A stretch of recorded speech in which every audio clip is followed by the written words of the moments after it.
오늘은 내 인생 최고의 날은 아직 오지 않았다라는 제목으로 말씀 전하겠습니다. 도로에 운전을 하다 보면 도로 교통 표지판이 있습니다. 그 중에 어떤 표지판을 보면요, 사슴 그림이 있는 표지판이 있어요. 한두 번 보신 기억이 나실 겁니다. 혹시 표지판 중에 사슴 그림이 그려진 표지판이 어떤 뜻인지 아십니까? 예, 맞습니다. 야생동물이 자주 출몰하는 지역이라는 거예요. 사슴이라든지 고라니라든지 야생동물이 자주 출몰하는 지역이니까 서행을 하고 조심해서 운전하십시오 라는 그런 뜻의 표지판입니다. 그러니까 운전을 하다가 도로를 다니면서 이런 표지판들이 나오면 참 이 표지판이 무슨 뜻을 의미하는가, 그 의미를 잘 알고 조심하면서 운전하는 것 굉장히 중요합니다. 요한복음 2장에서는요, 예수님께서 첫 번째 표적을 보여주십니다. 표적이라는 단어는 헬라어로 세메이온이라는 단어인데요, 그 뜻은 어떤 기적적인 사건 자체를 말하기보다 그 기적, 그 사건이 어떤 의미를 가지느냐, 이제 그 의미를 강조하는 뜻에서 표적이라고 합니다. 일종의 이제 표지판 역할을 감당한다라고 볼 수 있습니다. 앞서 요한복음 1장 후반부를 제가 설교를 했는데요, 그때 이제 예수님께서 나다나엘을 부르셨습니다. 지난주 설교죠. 주님은 나다나엘에게 네가 앞으로 더 큰 일을 볼 것이다 약속해 주셨습니다.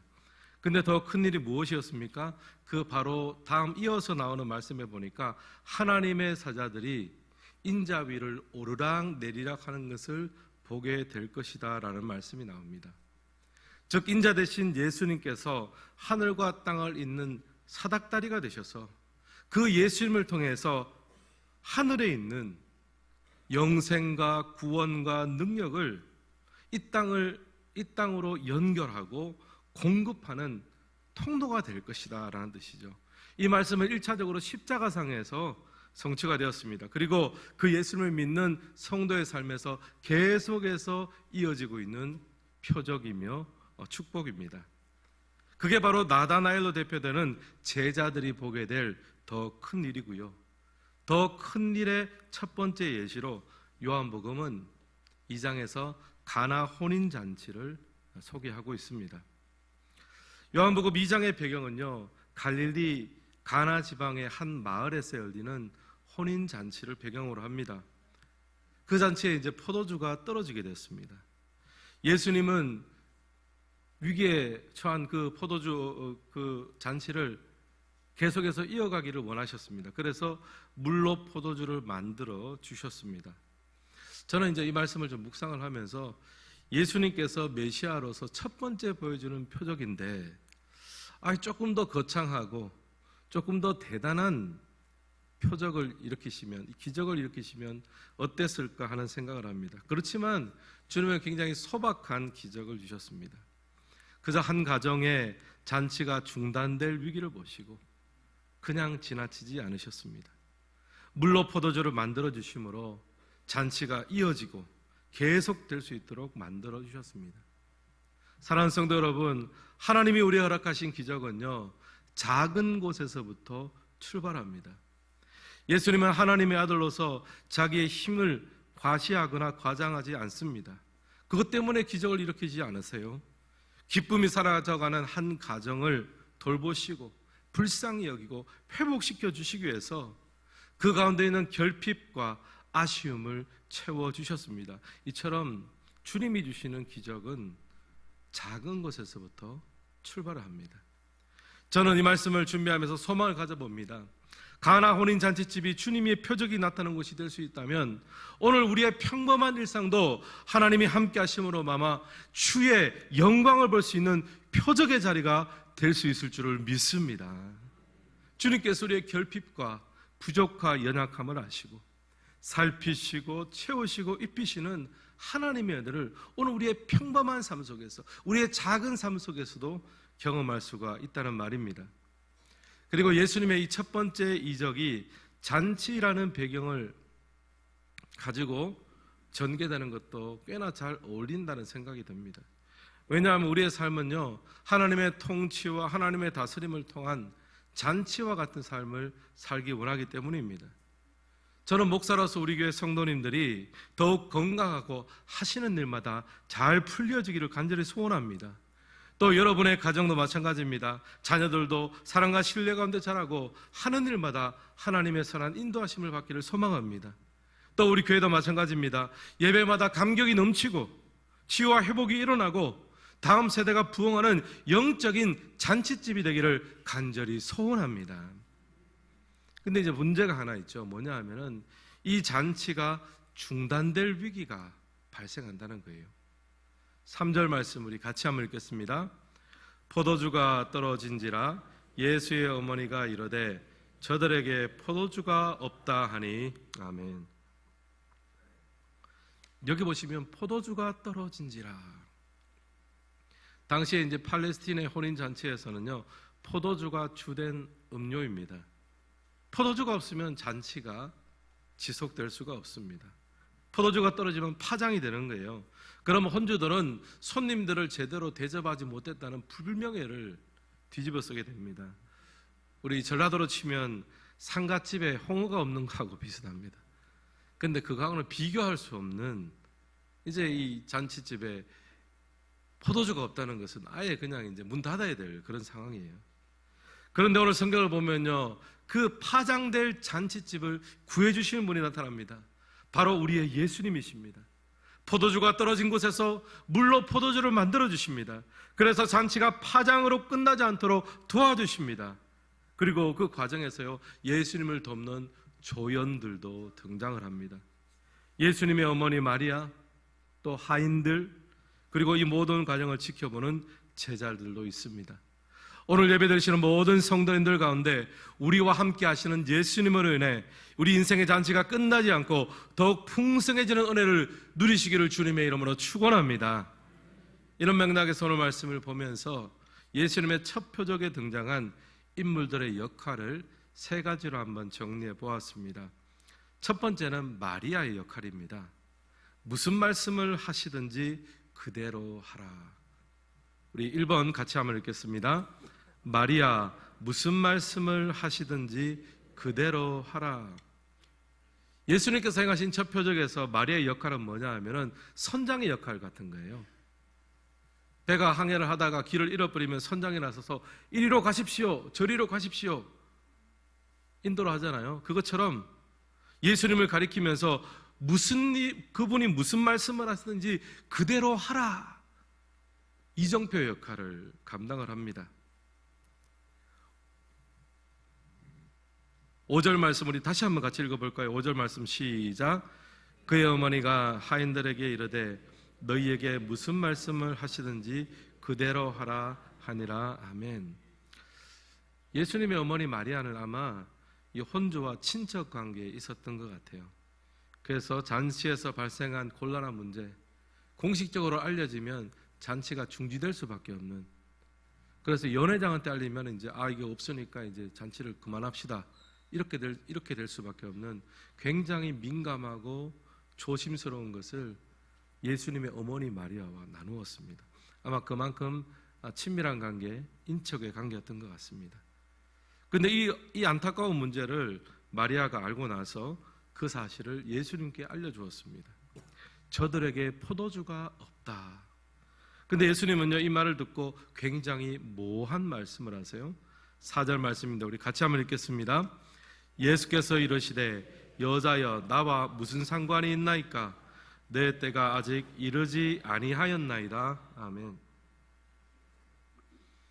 나와 무슨 상관이 있습니까? 내 때가 아직 이르지 아니했습니다. 그 말은 나하고 상관없는 일이니 나는 관여하지 않겠습니다, 거절하는 말 같아요. 하지만 마리아는 그렇지 않습니다. 좀 전에 말씀드린 것처럼 5절에 있는 것처럼 다시 하인들에게 말합니다. 너희는 저 예수님께 가서 그가 너희에게 무슨 말씀을 하시든지 그대로 하라. 여러분, 마리아는요, 잔치집에 포도주가 떨어진 문제를 해결할 능력은 없었습니다.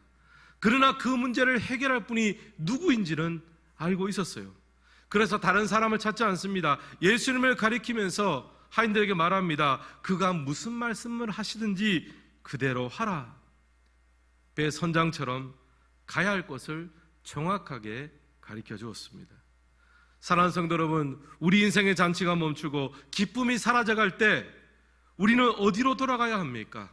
누구에게 나아가야 합니까? 이 잔치를 이어갈 수 있도록 하는 포도주를 우리는 어디에서 얻을 수 있습니까? 오직 예수님께로만 얻을 수 있는 줄을 믿습니다. 너에게 무슨 말씀을 하든지 그대로 하라. 이 마리아의 음성이 우리 가운데 쟁쟁하게 울려 퍼집니다. 여러분, 구약성경 창세기를 보면 야곱이 그의 형 에서를 속이고 외삼촌 라반의 집으로 도망을 칩니다. 그리고 나서 한 20여 년 동안 그렇게 외지 생활을 하다가 마침내 가나안으로 돌아옵니다. 형님과 화해를 하고 나서 이제는 이 가나안 땅에 좀 정착을 해야 되는 그런 상황에 처했습니다.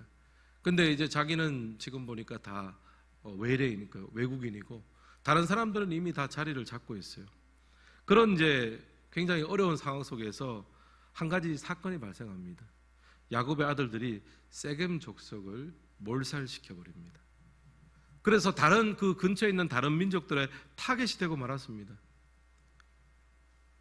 야곱의 가족들하고 다른 민족들하고는 경쟁이 안 돼요. 숫자적으로 보면 싸울 수가 없습니다. 그 위기 속에서 야곱은 어떻게 합니까? 창세기 35장을 보면요, 하나님이 먼저 야곱에게 이렇게 말씀하십니다. 일어나 베델로 올라가라. 하나님을 처음 만났던 그 자리로 베델로 올라가라고 하셨습니다. 그래서 여러분, 야곱이요 자기 집안의 선장 역할을 감당하기 시작합니다. 온 가족들을 모아놓고 우리가 일어나 베델로 올라가자. 환난 날에 내게 응답하시며 내 가는 길에 나와 함께 하신 하나님께 거기서 제단을 쌓으려 하노라. 어려운 시기에 야곱은요 가정의 선장이 되었습니다. 가야 될 곳을 명확하게 가리켰습니다. 사랑하는 성도 여러분, 하나님께서 여러분을 세워진 그 자리에서 분명한 방향성을 가지고 있으십니까? 아니면 세상이 지목하는 대로, 세상이 흔들면 흔들리는 대로 그렇게 갈 바를 알지 못하고 있지는 않으세요? 야곱처럼, 마리아처럼 우리의 삶을 주장하시고 인도하시는 예수님을 향한 분명한 목적지, 이 지향성을 가지고 있어야 합니다. 제가 예전에 몇 번 말씀드렸는데 코이라는 신기한 물고기가 있습니다. 이 물고기는 한 가지 재미난 특징이 있는데요, 키우는 어항 크기에 따라서 몸집이 달라져요. 신기하죠? 작은 어항에서 키우면 한 5cm, 10cm까지 자라고 연못에 넣어두면 한 20cm, 30cm까지 자라고요, 넓은 강에 방류하면 1m 이상까지도 자란답니다. 같은 어종인데도 환경에 따라서 적게는 55cm부터 크게는 1m 이상까지 차이가 굉장히 많이 납니다. 여러분, 우리의 신앙도 마찬가지입니다. 우리의 신앙은요 누구에게 영향을 받느냐에 따라서 그 신앙의 성숙과 자라남의 정도가 결정이 납니다. 우리가 항상 주님의 말씀에 귀를 기울이고 말씀의 어항 속에서 성장하면 그 사람은 영적인 거장이 될 것이고, 반대로 늘 사람의 말에 귀를 기울이고 사람 때문에, 환경 때문에 위축되고 상처받고 시야가 좁아지면 우리는 5cm짜리 신앙인으로 살 수밖에 없습니다. 여러분, 이런 의미에서 마리아는요 포도주가 떨어진 곳에서 예수님이라는 제대로 된 목적지를 가르쳐준 선장이었습니다. 5cm짜리 신앙인으로 살지 말고 주님 옆에 나와 하늘의 은혜와 자원으로 살라, 월척 신앙인, 월척 제자로 살라고 그 길을 열어준 하나님의 사람이었습니다. 여러분, 오늘 주보를 보시면 이제 상반기 신앙 강좌 신청을 받습니다. 다음 주일부터 본격적으로 모집을 하는데요, 성장반과 마더와이즈, 또 어성경이 읽어지는 성경 통독반, 중보기도 사역 등이 있습니다. 저는 신앙 강좌가 우리 삶에 마리아와 같은 역할을 한다고 생각합니다. 무슨 말씀이든지 그대로 하라. 주님께서 우리에게 주시는 말씀과 은혜대로 우리의 삶이 움직이며 행동하며 그리고 영적인 근육이 마련될 수 있는 복된 상반기의 사역이 되시기를 주님의 이름으로 소망합니다. 두 번째, 이 표적에서 조연의 역할을 감당한 사람들이 있습니다. 바로 하인들입니다. 아귀까지 채우니. 2번 함께 읽겠습니다. 하인들 아귀까지 채우니. 7절과 8절의 말씀도 우리 함께 읽겠습니다. 예수께서 그들에게 이르시되 항아리에 물을 채우라 하신즉 아귀까지 채우니 이제는 떠서 연회장에게 갖다 주라 하심에 갖다 주었더니 아멘. 예수님이 하인들에게 명합니다. 항아리에 물을 채우라. 또 갖다 주라 하니까 또 갖다 주는. 어떻게 보면 이 하인들의 역할은 그저 시키는 대로 잘 따라가는 역할이었습니다. 항아리에 물을 채우라고 먼저 말씀하셨는데요. 이제 당시의 가정집에는 정결 예식에 사용되던 항아리가 있었습니다. 집마다 한두 개씩은 다 있었어요. 바깥에서 일을 마치고 돌아오거나 또 식사하기 전에 손을 씻거나 발을 씻는데 사용하는 물을 보관하는 항아리였어요. 근데 가나온인 잔치집에는 그런 항아리가 6개 있었습니다. 아무래도 잔치니까 많은 사람들이 왔다 갔다 하니까 항아리가 더 많았습니다. 근데 주님은 하인들에게 그 6개의 항아리에 물을 채우라고 하세요. 근데 여러분 한번 생각해 보십시오. 지금 그 잔치집에 필요한 것은 물이 아니라 포도주입니다. 만약 여러분이 그 하인들이라면요, 어떻겠습니까? 어떤 마음으로 항아리에 물을 따르겠습니까? 야, 이 물이 가득 차면 모든 물이 포도주로 변할 거야. 그런 마음으로 이 물을 채웠겠습니까? 아니면 아이고 그런 확신은 없는데 어쨌든 한번 해보자. 전자일까요? 후자일까요? 제가 볼 때는 후자일 확률이 높습니다. 하인들은 아직 예수님이 누군지 몰라요. 그저 물을 채우라고 하니까 뭔가 좀 쓰임새가 있겠거니 하는 마음으로 물을 채웠을 거예요. 근데 또 주목해서 보십시오. 하인들이 물을 채우는데 어디까지 채웁니까? 아기까지 채웠습니다. 가장 윗부분까지, 가장자리까지 채웠다는 말입니다. 그러니까 하인들은요, 결국 어떤 사람이었냐면은 순종의, 굉장히 단순한 순종의 사람들이었습니다. 근데 하나님은 이 순종의 사람들을 사용하세요. 여러분, 오병이어 사건도 한번 보십시오.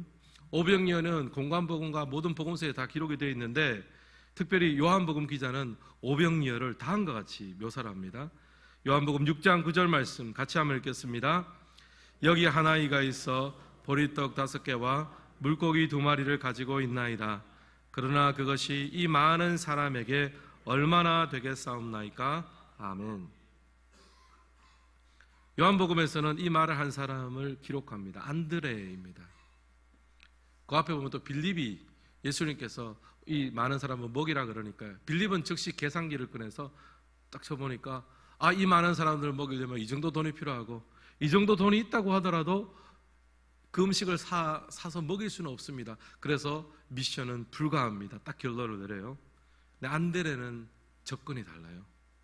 예수님이 이렇게 말씀하시니까 내가 뭐라도 한번 순종해 봐야 되겠다.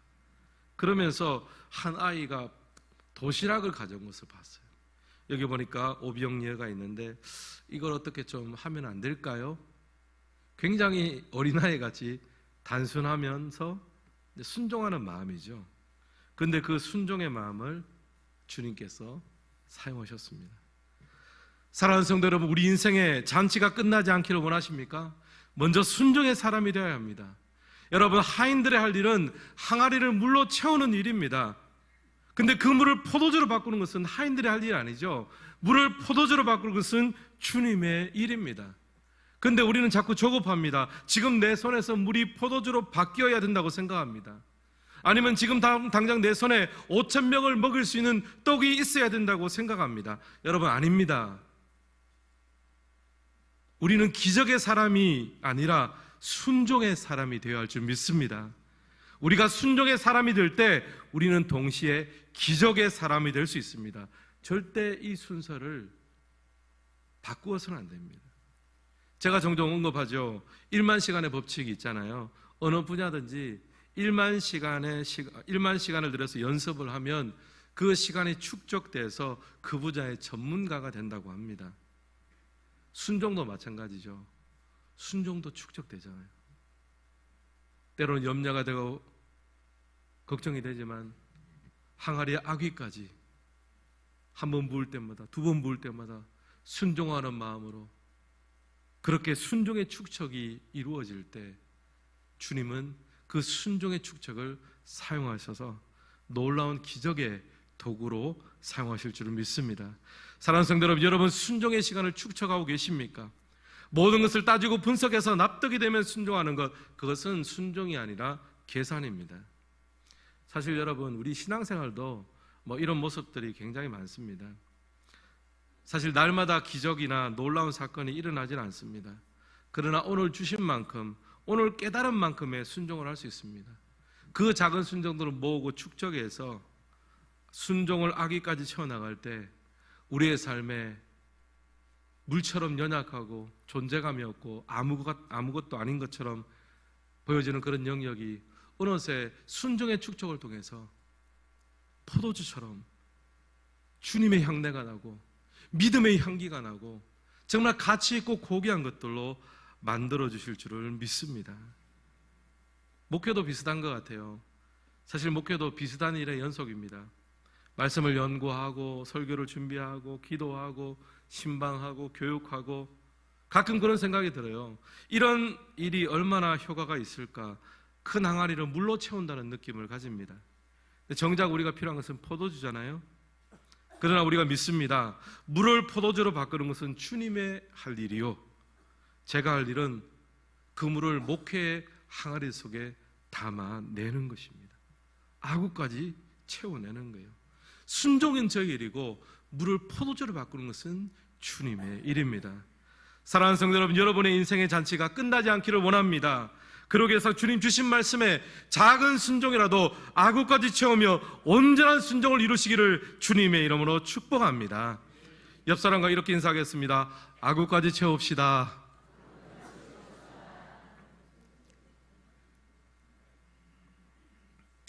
마지막 세 번째로 주님의 첫 번째 표적에서 등장하는 조연이 있습니다. 바로 제자들입니다. 제자들 그를 믿으니라. 3번도 같이 한번 읽을까요? 제자들 그를 믿으니라. 앞서 첫 번째 표적에 나온 인물들 역할 두 가지로 말씀드렸습니다. 첫째는 마리아였죠. 마리아는 선장 역할입니다. 포도주가 다 떨어져서 파손될 위기에 처한 잔치집에서 예수님을 가리키면서 저가 무슨 말씀을 하든지 그대로 행하라. 마리아는 포도주를 만들 능력자는 아니었지만 누구를 찾아가야 포도주가 생긴지를 알았습니다. 방향타 역할, 선장 역할을 했습니다. 둘째는 하인들입니다. 이들은 단순한 순종의 사람이었습니다. 물을 포도주로 바꾸는 것은 주님이 하시는 일이요, 나는 그저 물을 아구까지 채우는 것이 나의 역할이다 라고 생각하면서 순종을 축적하는 그런 순종의 사람들이었습니다. 그리고 그 축적된 순종이 기적을 만드는 재료로 사용되었습니다. 그리고 마지막 조연은 제자들입니다. 제자들은 이 기적을 보면서 결과적으로 예수님을 믿게 되었습니다. 11절 말씀 우리 함께 읽겠습니다. 예수께서 첫 표적을 갈릴리 가나에서 행하여 그의 영광을 나타내심에 제자들이 그를 믿으니라. 아멘. 여러분이 첫 번째 기적의 결과가 제자들이 예수님을 믿는 것으로 나타났습니다. 사실 저는 이 말씀을 좀 묵상을 하면서 좀 놀랐어요. 왜냐하면 결국 믿음에 이른 것은 제자들이잖아요. 사실 그 기적의 결과로 나온 극상품의 포도주를 맛본 사람은 누굽니까? 연회장이 제일 먼저 맛봤어요. 근데 연회장이 믿음에 이른 것이 아닙니다. 그리고 물이 포도주로 바뀌었을 때 가장 분주하고 가장 많이 애를 썼던 사람 하인들도 믿음에 이르지는 못했습니다. 오직 제자들만 예수님을 믿게 되었어요. 결국 중요한 것은 믿음이잖아요. 여러분, 세상은요 연회장처럼 최상급 포도주를 맛보는 그 자체에 집중하게 합니다.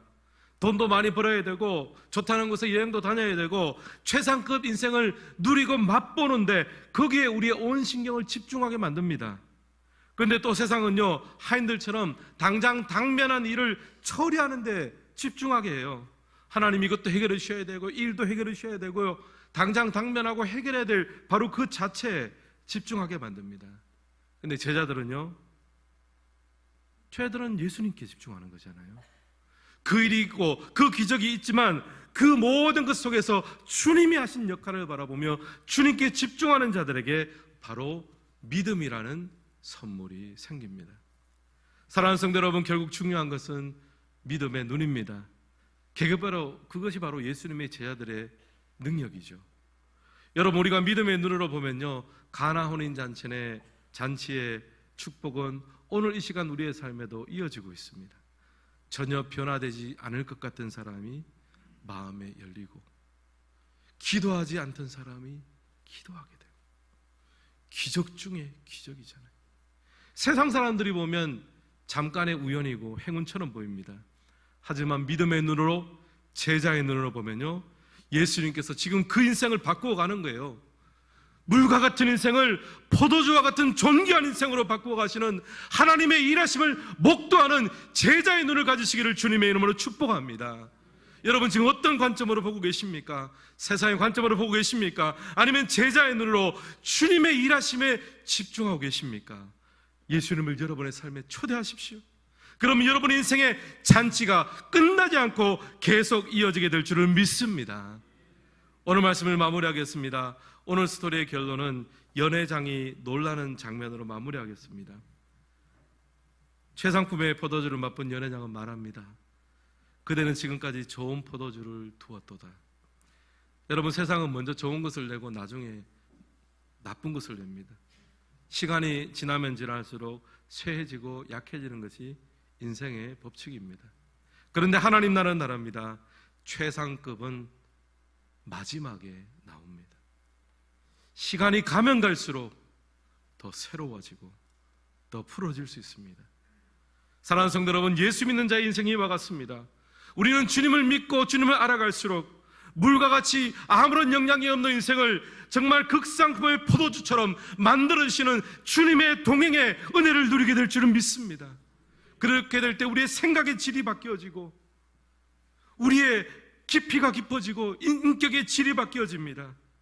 그래서 물과 같은 인생이 예수의 향내를 머금은 인생으로 바뀌어지게 되고, 그 하나님의 은혜를 누리게 되는 거예요. 그래서 우리로 하여금 하나님께서 마침내 선포하게 합니다. 예수님과 함께하는 바로 오늘이 내 인생 최고의 날입니다. 아니, 내 인생 최고의 날은 아직 오지 않았습니다. 오늘보다는 내일이, 내일보다는 모레가, 주님과 함께하는 그 하루하루가 내 인생 최고의 날이 될 줄을 믿습니다. 그렇게 만들어 주시겠다는 약속이 바로 예수님의 첫 표적 속에 나타나 있습니다. 예수님의 이 표적을 통해서 매일매일 주님과 함께하는 날이 내 인생 최고의 날임을 고백하며 하루하루를 가슴 벅차게 살아갈 수 있는 예수님의 제자들, 주님을 아는 성도의 삶을 사시기를 예수님의 이름으로 축원합니다.